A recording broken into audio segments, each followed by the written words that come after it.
आघात प्रेमाचा. लेखिका प्रिया उंबरकर. वाचक स्वर सिद्धी गायकर.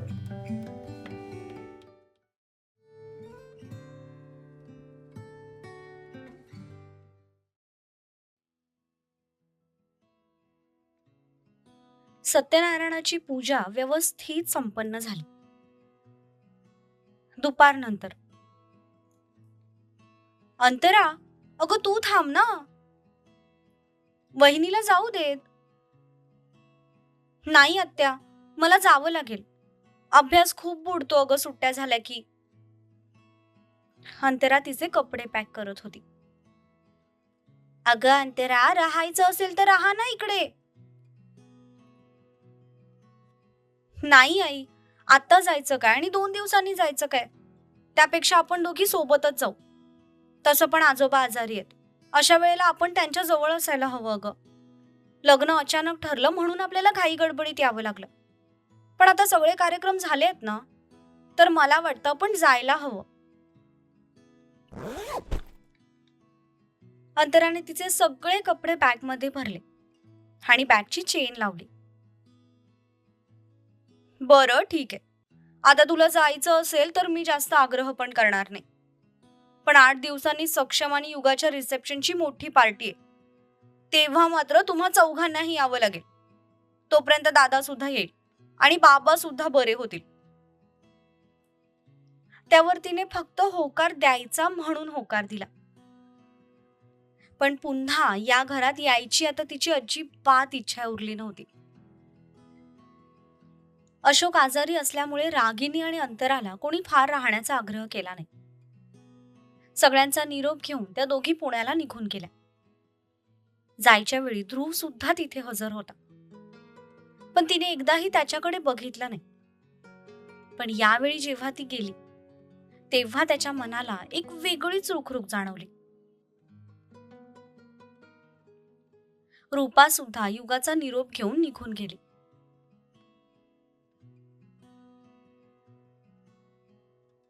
आई, मी ऑफिसला जातोय. मला यायला जरा उशीरच होईल.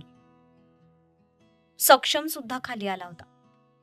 युगाने अजूनपर्यंत त्याच्या रूममध्ये पाय सुद्धा ठेवला नव्हता. ती सगळ्यांसोबत खालीच थांबलेली होती. कालच्या लग्नामुळे घरात बरीच आवराआवर सुरू होती.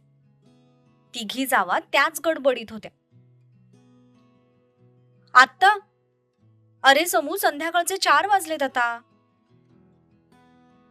अगं अर्जंट काम आहे म्हणून जातोय आई. काम झालं की लगेच येईन मी. तितक्यात त्याची नजर दुर्वाच्या मागे उभे असलेल्या युगावर पडली. त्याने बघताच तिने लगेच तिची नजर खाली केली. ग्रेट, आता ही धडपड आजपासून माझ्या रूम मध्ये असणार. गॉड नोज मी हिला कसं सहन करणार आहे. अरे देवा, आता हे मिस्टर शुकशुक रोज माझ्या कानाजवळ शुकशुकाट करत राहणार. देवा, प्लीज मला यांना सहन करण्याची शक्ती दे. हा बरं ठीक आहे, पण काम संपलं की लगेच घरी ये. हा जेवणाच्या वेळेपर्यंत तुम्हाला घरी पाहिजे. हा समू. हो आई, नक्की येईन मी. चल, निघतो आता. सक्षम निघून गेला. त्याच्याशी बोलून दुर्वा मागे फिरली. तसं तिचं लक्ष युगाकडे गेलं, जी अजूनही जाणाऱ्या सक्षमकडे बघत होती. युगा, हा जा, तू पण जाऊन थोडा वेळ आराम कर बाळा. नाही नको, मी थांबते ना इथे सगळ्यांसोबत. खरं तर पूर्ण घरात तिला सगळ्यात जास्त कोणाची भीती वाटत असेल तर ती दुर्वाची होती. त्या घरात आल्यापासून ती दुर्वाचा दबदबा बघत होती. शिवाय सक्षमने सुद्धा आधीच तिच्या मनात भीती घालून दिली होती. त्यामुळे ती दुर्वासोबत बोलायला थोडी कचरायची. दुर्वा चालत तिच्या जवळ आली तशी युगाने घाबरून हाताची मूठ आवळली. युगा, गेल्या काही दिवसात तुझ्या आयुष्यात बरीच उलथापालथ झाली. अशा वेळेला शारीरिक आणि मानसिक एकांताची जास्त गरज असते. जा, थोडा वेळ आराम कर जा. तशी तिने घाबरून हो मध्ये मान डोलावली, कारण नाही म्हणायची तिच्यात हिंमतच नव्हती. युगाने साडीचा पदर व्यवस्थित हातात पकडला आणि ती गेस्ट रूम कडे जाऊ लागली. तितक्यात पाठीमागून दुर्वाने तिला आवाज दिला, युगा, बायकोची जागा गेस्ट रूम मध्ये नाही, नवऱ्याच्या खोलीत असते. आजपासून तू सक्षमच्या रूम मध्ये राहायचं. जा, तुमच्या रूम मध्ये जाऊन आराम कर जा. तसं युगाचे डोळे किंचित मोठे झाले. त्याच्यासोबत त्याच्या रूम मध्ये राहायचं आणि सगळ्यात मोठी भीती म्हणजे त्याच्यासोबत त्याच्या बेडवर झोपायचं. हे फक्त इमॅजिन करूनच तिच्या अंगावर काटा आला. त्याची रूम माहिती आहे ना तुला? भीतीपोटी तिने पटकन होकारार्थी मान डोलवली.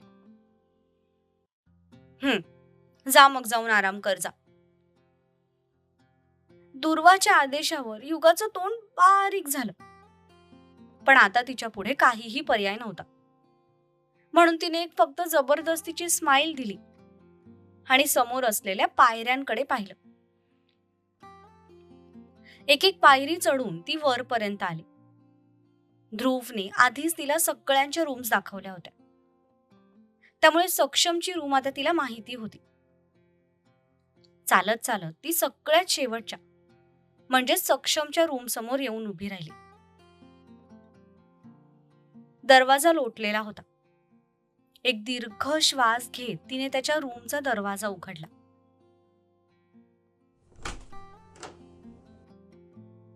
आणि आतमध्ये पाऊल ठेवलं. पण आत येताच पुन्हा एकदा तिच्या नजरेला तो सफेद रंग दिसला. तसं तिने इतका वेळ दाबून धरलेला श्वास मोकळा सोडला. बोरिंग माणसाची बोरिंग रूम. तिने मागे वळून दरवाजा बंद करून घेतला.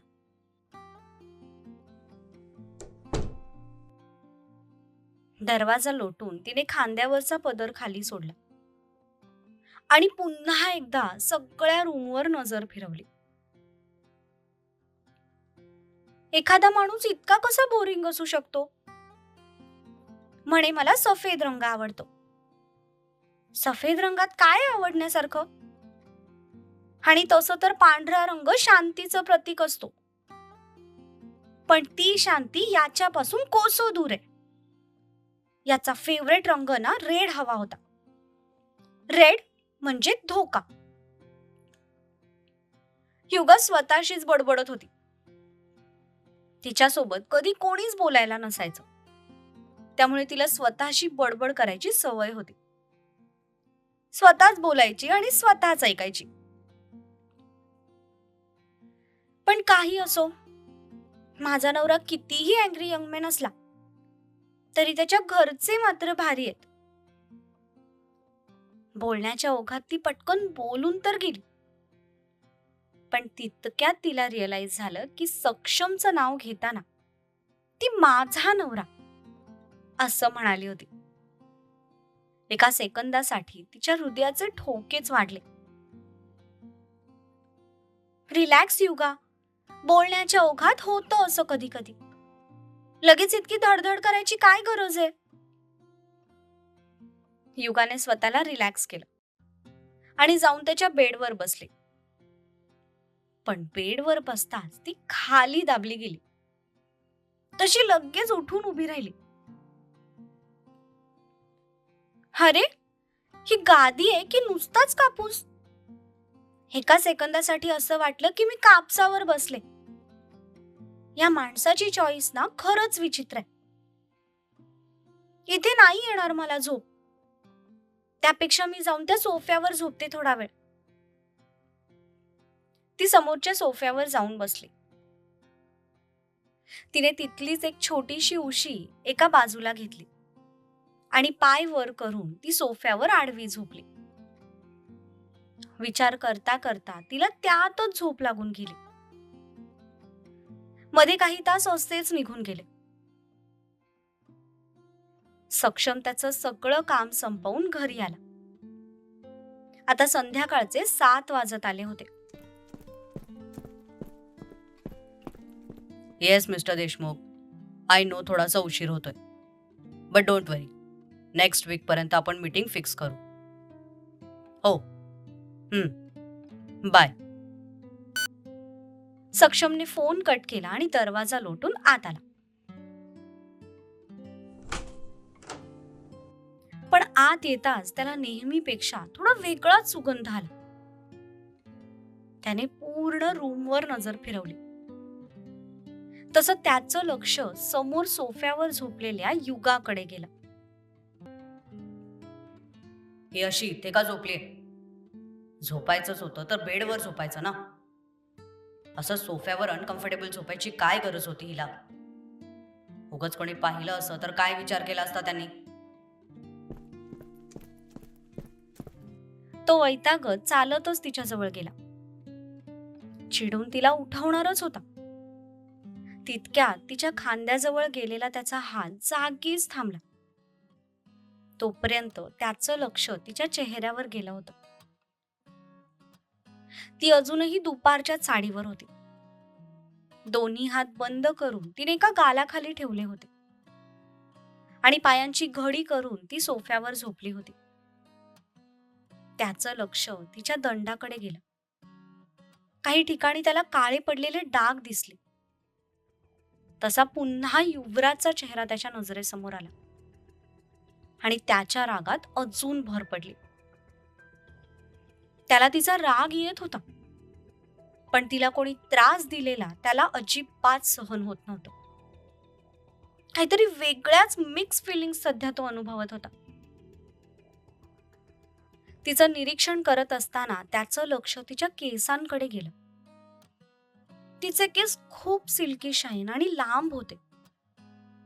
एका क्षणासाठी त्याला त्या केसांना हात लावण्याचा मोह झाला.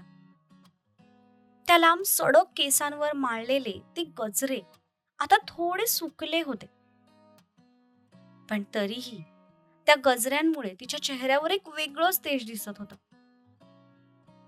आणि कदाचित याच गजऱ्यांचा सुगंध त्याला थोड्या वेळापूर्वी आला होता. तिच्या केसांच्या काही बटा तिच्या गालावर आल्या होत्या. त्याच्याही नकळत तो किंचित खाली झुकला. त्याने तिच्या गालांवर आलेल्या बटा मागे घेतल्या, पण हे करताना त्याच्या बोटांचा स्पर्श तिच्या गालाला झाला. तसे तिने खाडकन डोळे उघडले. चोर चोर चोर, पकडा पकडा चोर! अर्धवट झोपेत असलेली ती किंचाळतच सुटली. तसा तो सुद्धा घाबरून मागे सरकला. ती पुन्हा ओरडणार. तितक्यात तो भानावर आला आणि त्याने पटकन पुढे होऊन एका मिनिटात तिचं तोंड दाबलं. तेव्हा कुठे ती झोपेतून पूर्णपणे बाहेर आली. पण जेव्हा तिने समोर असलेल्या सक्षमकडे पाहिलं, तेव्हा तिचे डोळे अजूनच मोठे झाले. ती बोलण्यासाठी ओठांची हालचाल करणार. तितक्यात त्याने परत तिच्या ओठांवर दाब देत तिचं तोंड बंद केलं. कुठल्या अँगलने चोर दिसतोय मी तुला? बघावं तेव्हा तोंडाला येईल ते बरळत असतेस. तिला काहीतरी बोलायचं होतं, पण तो तिला बोलूच देत नव्हता. मी हात काढतोय आता. ओरडलीस ना तर बघच मग. त्याने तिला धमकी दिली आणि तिच्या तोंडावरचा हात काढला. तशी ती जोर जोरात श्वास घेऊ लागली. वेडे आहात का तुम्ही? ही कोणती पद्धत आहे एखाद्याला उठवायची? हार्ट अटॅक आला असता ना मला. तुला हार्ट अटॅक आला असता. मोठ्याने तू बोंबललीस, जे ऐकून मी घाबरलो आणि म्हणे तुला हार्ट अटॅक आला असता. आणि मुळात तो सोफा काय झोपण्यासाठी आहे का? इतका मोठा बेड दिसत नाहीये तुला? मी नसताना कोणी इथे आलं असतं आणि त्यांनी तुला असं सोफ्यावर झोपलेलं बघितलं असतं तर? पाहिलं असतं तर पाहिलं असतं. आणि तो काय बेड आहे? कापूस पिंजून ठेवलाय नुसता. थोड्या वेळासाठी बसले होते त्यावर, तर असं वाटलं आपण फुग्यावर बसलोय. मला नाहीये सवय अशा गादीवर झोपायची. हो हॅलो, सवय नाहीये तर सवय करून घे. तुझे नखरे पुरवण्याव्यतिरिक्त पण माझ्याकडे भरपूर काम आहेत. हे बघा, तुम्ही ना सारखं सारखं मला असं ओरडत जाऊ नका हा. त्याला बोट दाखवत ती 2 पावलं पुढे आली. पण अचानक तिच्या साडीच्या निऱ्यांमध्ये तिचा पाय अडकला. तसा तिचा तोल गेला आणि ती सरळ त्याच्या अंगावर कोसळली. तिचं असं अचानक अंगावर येणं त्याच्यासाठी अनपेक्षित होतं. त्यामुळे तिला सावरायच्या नादात त्याचा स्वतःचाच तोल गेला आणि पुढच्याच क्षणी ते दोघेही मागच्या बेडवर दानकन आदळले गेले. आणि फक्त पडलेच नाही, तर तिचे ओठ त्याच्या शर्टवर टेकले गेले. काही वेळासाठी काय झालं ते दोघांनाही कळलं नाही. पण जेव्हा कळलं तेव्हा ते एकमेकांच्या मिठीत होते. तो खाली आणि ती त्याच्या अंगावर होती. तिचे ओठ त्याच्या छातीवर टेकले होते आणि त्याचे हात तिच्या उघड्या कमरेवर.